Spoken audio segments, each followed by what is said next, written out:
Lo que no son los pactos o son más que esos es precisamente lo que estamos por experimentar en las próximas horas, que es el famoso Super Bowl. El Super Bowl, típicamente cuando lo vemos y vemos la coronación de ello, y otra vez para las 8:30, 9 de la noche, alguien va a ser campeón. Es un evento que trasciende nuestra cultura, es un evento que por lo que vemos sigue creciendo y creciendo, y que a veces uno se pregunta y dice, ¿hasta dónde va esto? Porque el auge que tiene este deporte, sobre todo en nuestra nación, y a nivel mundial también, trasciende muchas cosas. Pero a simple vista, muchas veces uno piensa en íconos del deporte, como el caso de Tom Brady, que va a competir una vez más esta tarde en el Super Bowl. Es que uno piensa, bueno, es que el famoso GOAT, ¿verdad? Greatest of all time. Pensamos que es uno de los mejores o tal vez el mejor que lo ha jugado. Pensamos en las habilidades, pensamos en el liderazgo porque tiene un coach, un entrenador supremo también. En fin, pensamos en todos los componentes que los lleva a ello, pero lo que está detrás de esta experiencia, que es inevitable en el mundo del deporte, son los contratos. En el caso de Tom Brady, él entró al fútbol profesional en el 2000, hace 19 años, y se ha mantenido con el mismo equipo, ha ganado múltiples veces, pero es la cuestión de contratos. Vemos los equipos que van a competir hoy, que otra vez, entre ellos, los jugadores han sido traídos basados en contratos. Firman un contrato, se les paga cierta cantidad, ellos juegan, y los que no pueden jugar o los que por alguna razón violan los contratos, dejan de jugar, todo está basado en algo que tiene que ver con contratos. El concepto de los pactos, que es lo que estamos hablando hoy, involucra ese componente, pero es más que eso. Inclusive pasamos ya 4 domingos, todo el mes de enero, hablando acerca de lo que es el legado o el ministerio de sucesión. Hablamos de la iglesia, de la estructura de la iglesia, del gobierno de la iglesia, de la relación con la iglesia. Hablamos de membresía, hablamos de pila bautismal, personas que fueron sumergidas en la pila bautismal. Todo eso tiene que ver con ese concepto de una relación en la cual está basada ese pacto. Inclusive el componente principal para nosotros fue, a través de 4 semanas, fue la cuestión de la familia. La familia es un pacto. La familia es el hecho de que nos decimos en el altar, ¿qué nos dijimos en aquella ocasión? En la enfermedad, en la salud, en la riqueza, en la pobreza, ¿sí? Dejando a todos hasta que la muerte nos separe. Es un pacto, es aquello que es irrevocable, es aquello que solamente lo irreversible de la muerte nos va a separar. Es el concepto el cual, otra vez, involucra algo de contrato, pero es más que un contrato. Inclusive, este es el principio que quiero que nos llevemos esta mañana. Lo que yo sugeriría que no hiciéramos es que lo que es inevitable, que son contratos en la vida. Cuando ustedes llegaron a este lugar y manejaron por las calles de Pharr, de McAllen, de Edimburgo, ustedes manejaron bajo un contrato. El contrato es que si ustedes se mantienen a cierta velocidad, no les dan una infracción. Pero si ustedes violan la velocidad o algún señalamiento, el contrato lo estamos violando y probablemente va a haber consecuencias de ese contrato. ¿Sí me explico? El concepto de Dios es más que eso, y tiene que ser porque nuestra tendencia cuando pensamos en contratos es que pensamos en igualdad, pensamos en algo que sea justo, en algo en lo cual si Él dijo, más vale que lo cumpla, si yo prometí, más vale que lo haga. ¿Sí me explico? Es como pensamos en contratos. No nos conviene que sea así con Dios, porque si Dios nos diera lo que es justo, si Dios nos diera lo que merecemos, si Dios simplemente nos diera su justicia, todos terminaríamos en el infierno, no en el cielo. ¿Por qué? Dice Pablo, por gracia sois, ¿qué cosa? Sois salvos. No es por un contrato, porque si Dios quisiera actuar y obrar con nosotros por contrato, e inclusive este es el punto, porque eso lo hemos hablado muchas veces, aquellos que tratamos de negociar con Dios bajo contrato, donde si yo diezmo, Dios me da, donde si yo voy a la iglesia, más vale que me vaya bien, es el tipo de persona que eventualmente, porque estamos en un mundo imperfecto y somos personas imperfectas, cuando las cosas no salen bien, nos enojamos con Dios. Nos decepciona Dios, dejamos de creer en Dios. ¿Sí me explico? Porque Dios aparentemente no cumplió la parte del contrato que yo tenía con Él o que yo negocié con Él. Bueno, hace 2000 años el Señor Jesús en el aposento alto los llevó de una vida o de un punto de vista de contrato a una experiencia de pacto. Y ustedes conocen la historia, han escuchado de la historia cómo Jesús, en el concepto de intimidad con sus discípulos, empieza a navegar esta conversación en la cual está basada no solamente en un arreglo que se hizo tiempo atrás cuando salieron de Egipto y Dios les dijo que si ponían la sangre en los postes de la puerta, Dios iba a pasar la casa, a perdonar la vida, y los que no lo tuvieran iban a morir. Si ese es un contrato, Cristo está diciendo, ya Dios no les ha mandado a un profeta, Dios no les ha mandado a un sacerdote, mucho menos a un rey. Lo que Dios les ha mandado es un miembro de la familia, a su Hijo Jesucristo. Entonces, esa conversación inicia para nosotros en el libro de Génesis. Si tienen una Biblia, quiero que vayan ahí, porque observen el lenguaje de lo que es un pacto. Lo que no es, involucra el contrato, pero va más allá que ello. Vean lo que dice, después de esto, ¿qué es el esto? Obviamente son 14 capítulos anteriores, que si tienen tiempo, léanlos esta tarde o esta semana de Génesis. Dice la palabra del Señor, ¿qué cosa? En las palabras, en un concepto de contrato, vean tantito, en un concepto de contrato, nos gustaría que la Biblia dijera esto. Después de esto, Abraham habló a Dios, porque Abraham estaba buscando a Dios. ¿Estaba buscando a Abraham a Dios?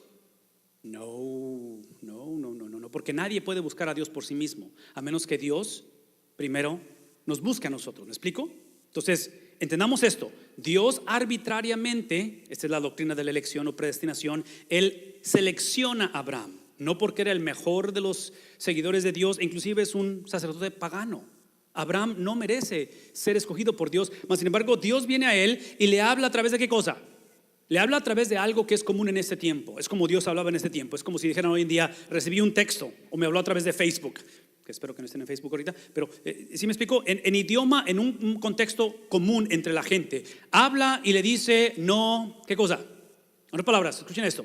La razón que nos atrae más estar en un pacto con Dios, en un contrato con Dios, que un pacto, es porque lo que hace el pacto primeramente revela la condición de Abraham. Y la condición de Abraham es que cuando el hombre se encuentra con Dios, lo primero que Dios hace en la vida del hombre es crear ¿qué cosa? En otras palabras, el problema de nuestra generación, el problema de nuestro país, el problema de nuestros matrimonios, el problema de nuestros hijos, el problema de nuestros nietos es que no tememos a Dios. Esa es la realidad, seamos honestos. Porque típicamente, como queremos negociar con Dios a nivel de contrato, lo que buscamos y lo que nos atrae es que queremos escuchar palabra de Dios, queremos que venga y nos hable a través de cómo Él desea hablarnos, pero en realidad lo que queremos es que simplemente mejore nuestra condición. Que sea alguien que nos lleve del punto 2 al punto 3, al punto 4, al punto 5, porque hay que progresar, ¿verdad? No hay que quedarnos estancados, sobre todo en el 2019. Sobre todo si mi vecino ya tiene mejor carro, yo espero que yo tenga el próximo año un mejor carro.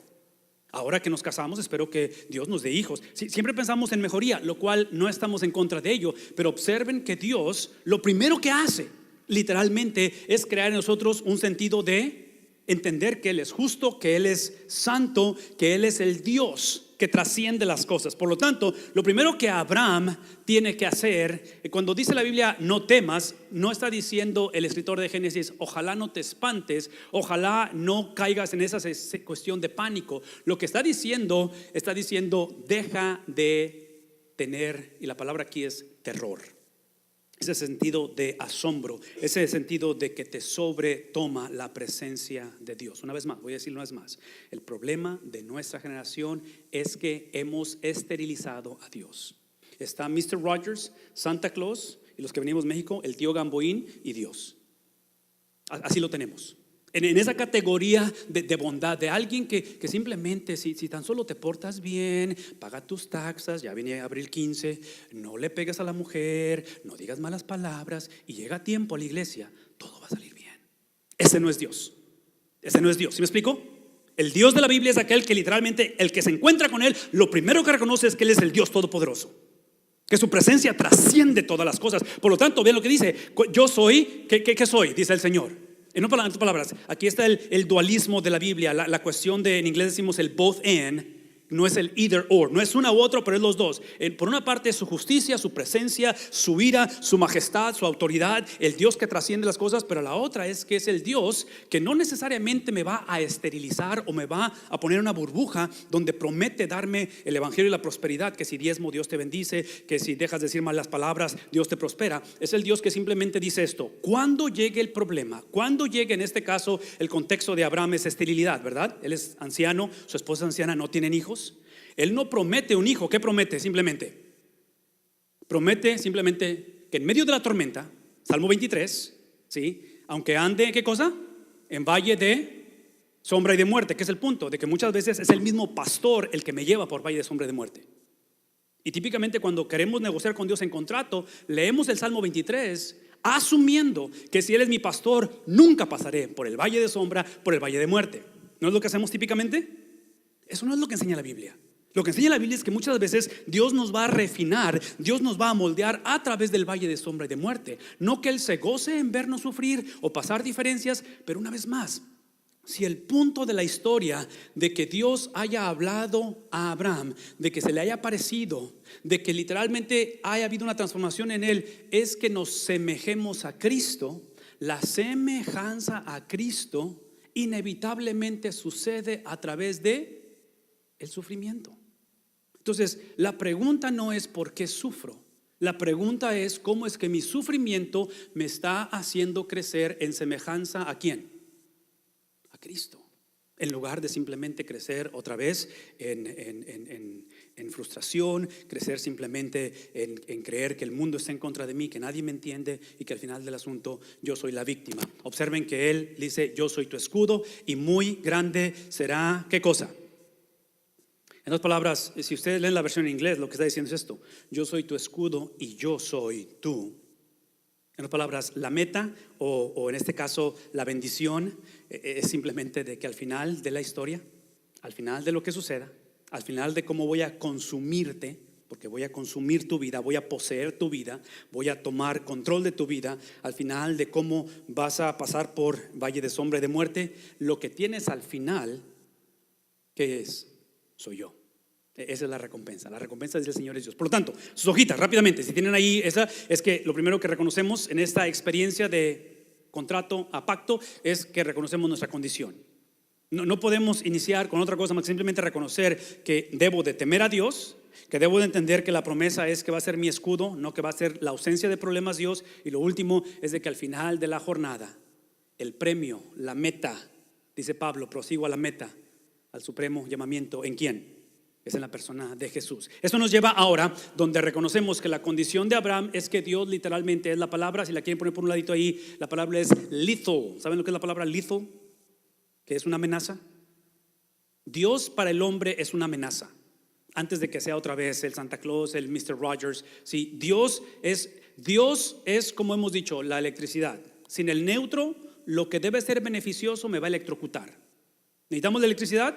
Sí la necesitamos. Pero sin la protección apropiada, ahora que cuando viajamos a diferentes países y vamos a Alemania en el verano y todo eso, tenemos que llevar adaptadores para la corriente, porque allá usan una corriente, un voltaje diferente, que si lo usas así va a dañarte. En lugar de ser beneficioso, te va a ¿qué? A dañar. Entonces, lo primero que tiene que reconocer Abraham es que Dios es lethal. Dios es una amenaza para el hombre. Su majestad, su gloria, su santidad no la podemos contener. Observen cómo Dios se convierte beneficio para nosotros. Es que luego el Señor, esta es la parte que me brinqué obviamente, del 1 me brinqué al 4, al 5, porque del 2, 3 y 4, lo primero que dice Abraham es: ok, entiendo lo que me dices, tú eres al que no debo temer, tú eres grandioso, tú eres mi escudo y tú eres mi recompensa, pero tengo un problema, mi esposa es avanzada de edad, está estéril y no tenemos hijo. Por lo tanto, dice él, luego el Señor le lleva a Abraham hacia afuera y le dice, eso es lo que le dice, es parte de la visión: mira hacia el cielo y cuenta las estrellas, a ver si puedes contarlas, obviamente, así de numerosa será ¿qué cosa? En otras palabras, lo que está describiendo es que para que Dios, de ser una amenaza, lethal, para que se convierta en algo beneficioso, es que tenemos que entender quién es Él. Y parte de la condición de Dios, o sea, quién es Dios, es entender que Él es el Dios, el cual como un misionero, Dios es un misionero, Él está llevando a Abraham al punto en el cual le habla de tal manera que Él puede entender. Inclusive, y esta parte se los doy como un comercial, porque no se la di el culto anterior, pero se los doy a ustedes, especialmente para los que tenemos hijos en secundaria, preparatoria, universidad. Escuchen esto.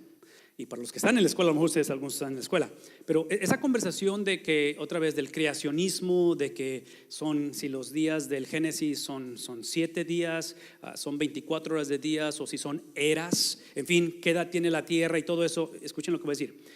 Lo que tenemos que, si el punto de partida es Dios, ¿me explico? Es Dios. En otras palabras, en cuestión de la Biblia, la creación, el punto no es narrarnos cuándo sucedió y cómo sucedió. El punto de Génesis es quién lo hizo y por qué lo hizo. No es tanto cuándo y cómo, pero es quién y por qué. Y si ese es el punto, entonces todo lo que quiero que entendamos es esto, porque me hace pensar en lo que estamos hablando de esta conversación o de este entendimiento. Can you guys go back to the verse, please? Me hace pensar en el entender o el comprender de que en este caso Génesis es simplemente, esto es lo que es Génesis, especialmente capítulo 1 y capítulo 2, es como si Y aquí en la iglesia hay varios que acaban de tener bebés, y algunos vienen con bebés. Pero imagínense un bebé de 1 año, tal vez de 2 años de edad, 2 años de edad. Y tú o yo, como padre, como abuelo, trato de explicarle a la niña o al niño de 2 años la ley de la aerodinámica. ¿Cómo es que los aviones se mantienen en el cielo, en el aire flotando? ¿Cómo es que la gravedad no los baja? ¿Qué es el punto? El punto es que para yo explicarle la ley de la aerodinámica a un niño de 2 años va a ser una tarea bastante difícil. Eso es lo que yo creo que es Génesis capítulo 1 y 2. Es Dios tratando de explicarle al hombre cómo el mundo fue creado. Dios lo está bajando al más mínimo común denominador para que el hombre tenga una idea de que en este caso, observen cómo le está hablando a través del cielo, de las estrellas. Está tratando de bajar el común denominador para que ya te diste cuenta que yo soy el Dios que debe ser temido. Yo soy el Dios el cual prometo ser tu escudo, le está diciendo Abraham. Y soy el Dios que al final yo soy la recompensa. Yo sé que necesitas un hijo, yo sé que tu mujer es estéril, pero es obvio que yo tengo la habilidad, si he creado las estrellas, si mantengo, como dijimos el mes pasado con la cuestión de la soberanía de Cristo, la supremacía de Cristo. Pablo dice en Colosenses que el universo, el cosmos fue creado por Él, para Él y a través de Él, que Él es el que sostiene las cosas. Está diciendo es que así es como va a ser tu descendencia. Dios tiene la habilidad de hacer este tipo de cosas. Cuando Abraham finalmente casa la condición de él con la condición de Dios y reconoce su lugar en la historia, reconoce que su situación es una situación en la cual Dios está paniqueando, Dios no sabe qué hacer con esa condición, o Dios simplemente está tratando de poder figurar nuestra complejidad. Observen lo que va a suceder, porque aquí es donde queremos poner atención en esta conversación. Es que ahora Abraham lo que va a hacer, la Biblia no dice que Abraham en ese momento descubrió la ley de Dios, los 10 mandamientos. Wow. La Biblia no dice que en ese momento se formó la nación de Israel. La Biblia no dice que en ese momento, todo lo que la Biblia dice es que Abraham, ¿qué sucedió con él? En otras palabras, la Biblia no dice que Abraham recibió un texto y recibió una foto en el texto de la cosita esa donde haces en la prueba para ver si está embarazada y aparecieron las 2 rayitas. ¿Saben de qué estoy hablando? Y cuando vio que estaba embarazada Sara, es entonces que Abraham, ¿qué? No. Todo lo que dice es que en ese encuentro con Dios, en esa experiencia con Dios, el resultado de encontrarse con Dios no es el cambio de circunstancias. Es simplemente que Abraham tuvo la oportunidad de literalmente él en su persona pasar de conformarse a un mejoramiento de condición a algo completamente. Sí, esta es la razón por qué muchos de nosotros no nos conviene tener un pacto con Dios, nos conviene un contrato con Dios. Porque en contratos, así como Tom Brady con los Patriots y todo este tipo de cosas, es que lo que pedimos es que Dios sea justo con nosotros. Otra vez, si yo me he portado bien, malos son los que hacen esas cosas allá en la cárcel. Inclusive esta semana pasada fue el 30 aniversario de Ted Bundy. ¿Saben de quién se habla? Ted Bundy, el que mató a 20 y tantas muchachas, no sé qué tanto. Pero hace 30 años pero se recuerda su trascendencia histórica en la nación de Estados Unidos. Entonces pensamos en ese tipo de personas como la gente mala. Yo todo lo que necesito nada más es un tune-up. Nada más con que me cambien bujías, me cambien pistones. Pero no necesito un carro nuevo, no necesito una máquina nueva. ¿Me explico? Pensando en términos de mi condición. Lo que la Biblia está diciendo es que en este caso, cuando Abraham se encuentra con Dios, es que él literalmente fue regenerado, fue transformado, no fue la misma persona. De tal manera que su creer en Dios es aquel que literalmente ahora, porque le creyó a Dios antes de que viera las evidencias, antes de que las circunstancias cambiaran, es que ahora Dios mismo, ¿qué es lo que le hace? Le reconoce esa fe como ¿qué cosa? En otras palabras, esa fe es lo que le da la habilidad a Abraham de hacer al Dios que es una amenaza, lethal, al Dios que literalmente consume a Abraham, toma la presencia de Dios, y es en ese momento que entiende, o Abraham está en ese aspecto de pacto con Dios, donde Abraham eventualmente, y este es el punto que quiero que no, por favor, lo pierda, no pierda este punto. Él va a tener que entender que la experiencia del versículo 1, donde Dios se le aparece, la promesa del versículo 5, donde lo lleva y ve las constelaciones y le dice: si acaso las puedes contar, así será tu descendencia. Todo eso es simplemente entender que eso es el vehículo para que eventualmente a través de ti, y especialmente de este encuentro y transformación, vendrá una familia. Y de esa familia vendrá eventualmente una nación. Y de esa nación eventualmente vendrá la simiente que será, ¿qué cosa? Será el que ejemplifique y el que le dé al mundo la habilidad de creer en mí. Todo lo que estoy tratando de decir es esto.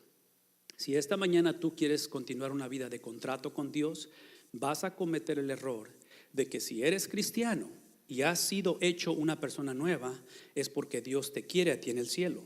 Lo cual no estoy en contra que vayas al cielo.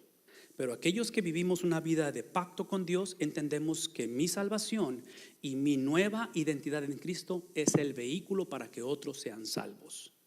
¿Sí vemos la diferencia? ¿Por qué? Porque ese es el punto. Porque al final de la historia, la salvación de Abraham, como la creación de su familia, como la creación de la nación, es simplemente el vehículo hacia algo más grande.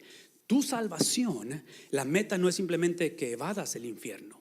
No es simplemente que al final salgas glorioso, que al final seas transformado en ese instante cuando Cristo venga y los sepulcros se abran. Todo es importante y va a suceder. Pero la meta, lo acabamos de leer en el versículo 1, yo soy tu recompensa. Al final de la historia es que lo que obtenemos es Dios. Por eso Filipenses capítulo 4 versículo 13 es un versículo que constantemente lo distorsionamos. ¿Qué dice Filipenses 4:13? Todo lo puedo. ¿Qué cosa? Entonces nos gusta enfatizar que todo lo podemos.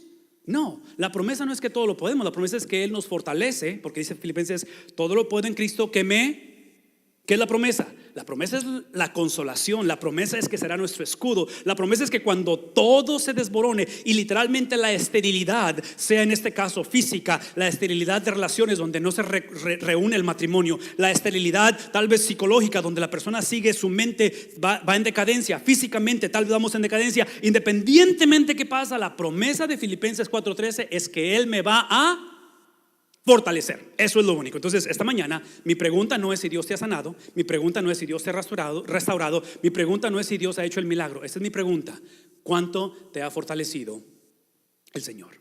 Porque esa es la promesa, es la fortaleza de nuestro Dios en medio de todo ello. Me encantaría que aquí simplemente oráramos, aunque yo tengo el tiempo contado, y simplemente ya oráramos, participáramos y nos fuéramos a la casa. Pero esa es la realidad. Este es el capítulo 15 versículo 6. ¿Verdad? Bonita la historia. Creyó, justo. Creyó, salvo. Creyó, pacto. Hermoso. ¿Saben ustedes que del capítulo 15, versículo 6 al nacimiento de Isaac, que es la promesa, hay 25 años? 25 años van a pasar para que Isaac nazca. Y aquí está la cosa. Lo interesante de la historia no son 25 años, es lo que pasa en 25 años. Porque a algunos de ustedes les saben la historia. ¿Con quién va y se acuesta? No con Sara. ¿Con quién va y se acuesta primero? Con la sierva de Sara. ¿Recuerdan? Y la embaraza y nace el primer varón, que no es Isaac, es Ismael. Y de ahí ustedes saben, empieza la historia de lo que es hoy en día la cultura musulmana, el judaísmo, todo eso. El punto donde voy es esto, es de que del capítulo 15 al 6 al nacimiento de Isaac es un mundo de imperfección, es un mundo de disfuncionalidad, es un mundo de pecado, de parte de Abraham, de parte de aquel que fue hecho justo ante Dios. ¿Sí me explico?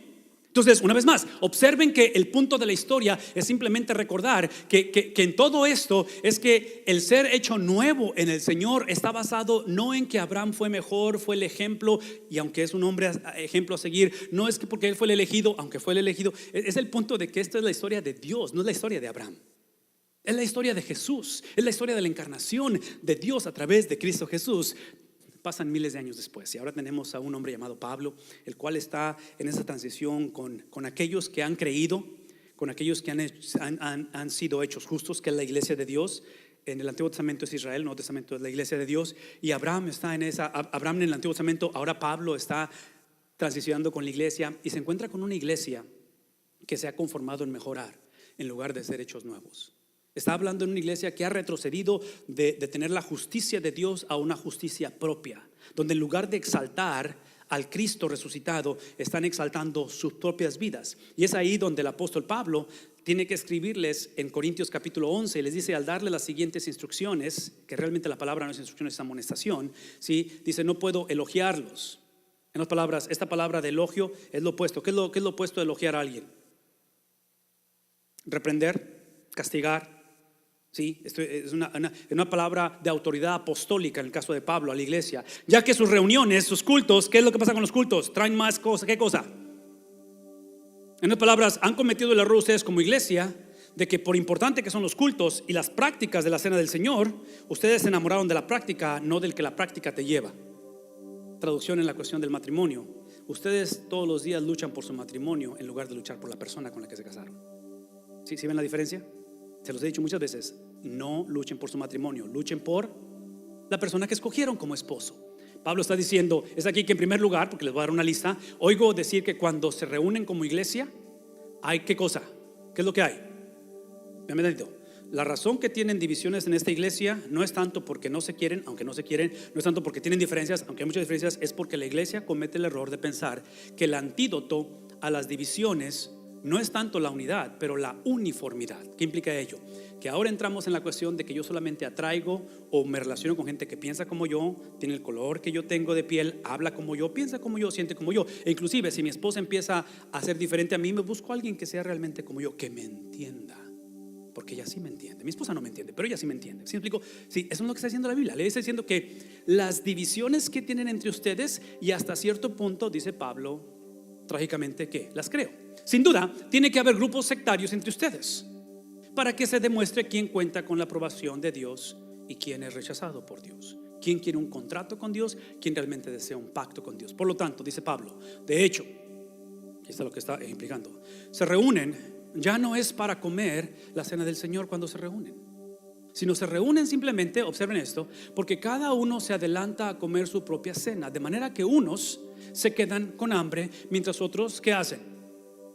En otras palabras, una vez más, se han enamorado de la bendición en lugar del dador de la bendición, de tal manera que él simplemente termina diciendo lo siguiente: ¿acaso no tienen casas donde comer y beber? ¿Y acaso, está diciendo él, es que menosprecian a la iglesia de Dios y quieren avergonzar a los que no tienen nada? ¿Qué les diré? ¿Voy a darles elogios por ello? Y Pablo dice, es un rotundo no. Cuando leo pasajes como estos, simplemente digo yo, pues con razón estás en la cárcel, Pablo, con razón te van a despreciar, con razón van a cuestionar tu apostolado, y eventualmente la iglesia, eventualmente la cultura, el gobierno te van a crucificar. ¿No es lo que hicieron con Jesús? Entonces lo que estamos aprendiendo es que así como Abraham, capítulo 15 versículo 6, creyó, le fue contado por justicia, acreditado por justicia, fue hecho justo delante de Dios. 25 años y eventualmente sale Isaac en el cuadro, en la historia. 25 años de disfuncionalidad, diferencias, es donde estamos ahorita aquí. Lo hermoso del evangelio es que el evangelio nos presenta la solución. Observen lo que está pasando. En el caso de Abraham, 25 años, eventualmente Isaac. Dios en su soberanía, Dios porque es el Dios que debe ser temido, Dios porque es el Dios que promete ser nuestro escudo, y Dios porque se ha prometido ser la recompensa. Es que Dios se responsabiliza no solamente de hacer el pacto, pero Dios se responsabiliza de cumplir el pacto. En otras palabras, el punto aquí no es como Tom Brady. La organización de los Patriots le da cierta cantidad a Tom Brady para que esta tarde él gane un Super Bowl. Entonces, basado en lo que yo te he dado, remunerado, y obviamente que los que ganen hoy en día les van a dar un montón de lo que se llama endorsements, un montón de contratos extras, y los van a ver en un montón de programas de televisión haciendo comerciales, porque es parte de lo que es parte de los que pierden hoy en día, los que pierden allá no van a escuchar de ellos otra vez. Nadie recuerda un segundo lugar. Véanme tantito.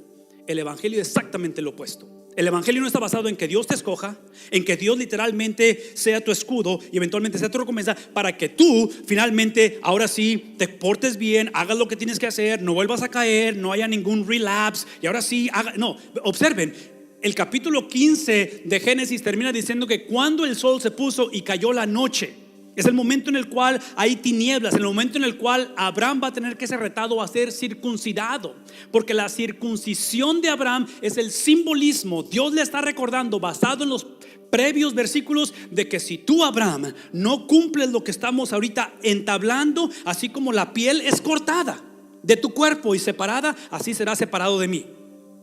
Todo aquel que pecare morirá y no tendrá una relación conmigo. Pero es interesante que observen, porque Dios sabe que Abraham va a pecar. 25 años van a pasar y en esos 25 años un montón de pecado va a haber, de desobediencia, de maldad. Va a ser un mentiroso, se va a acostar con alguien más, traición, en fin, ustedes saben la historia. Observen eso, aparecieron una hornilla aumentada y una ¿qué cosa? En otras palabras, sí, está la cuestión de que te tienes que circuncidar, hacer este pacto conmigo como simbolismo de lo que te va a pasar si tú fallas. Pero a la misma vez observa que mi presencia es más que tu pecado. Tu presencia es más que las faltas que tú tienes. Aunque vas a ser un líder que va a ser falto, que no va a ser perfecto, sí, yo lo soy. Y dice, una antorcha encendida, dice las cuales, ¿qué pasaba con la antorcha? En otras palabras, ese es el punto de la historia. El punto es de que en este tiempo el cumplimiento de esta promesa está basada no en lo que Abraham hizo, está basada en lo que Dios hizo. Porque el que va a pasar entre los animales descuartizados no es Abraham, es Dios. Hace 2000 años en el aposento alto, Jesús está dando la gran comisión, está dando estas palabras finales. Y lo que Dios no está haciendo con los discípulos, Él está diciendo: muchachos, ahora que ya estudiaron, aprendieron, fueron testigos de mi vida, de mi ministerio, están por verme ser ejecutado, eventualmente voy a resucitar, les voy a encargar la gran comisión, transformen el mundo. Todo lo que está diciendo Jesús es esto: ustedes van a ser mis testigos, van a predicar el evangelio en Jerusalén, en Judea, en Samaria, lo último de la tierra, no por lo que ustedes hacen o sepan hacer o lo que van a hacer, es por lo que yo estoy por hacer. Porque es Cristo el que literalmente es esa antorcha, es Cristo el que va a tener que pasar literalmente. Entonces, el concepto de la circuncisión, así como es un simbolismo donde Dios dice a Abraham: si tú me fallas vas a ser desprendido, vas a ser cortado de mí. Es ahora que Dios está diciendo, al Él ser el que pasa entre los animales descuartizados, Dios está diciendo esto: si la promesa de la simiente no se cumple, la llegada de Cristo, yo dejo de ser Dios.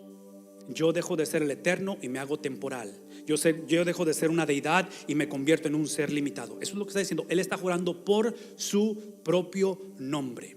Tu salvación, si acaso eres salvo, no está basada en lo que tú eres, o en lo mucho que llegues a hacer, o en lo mucho que llegues a alcanzar. Está basada literalmente en que hace 2000 años Él fue el que pasó, Él fue el que literalmente hizo el pacto. Y esta mañana vemos ese simbolismo a través de los elementos.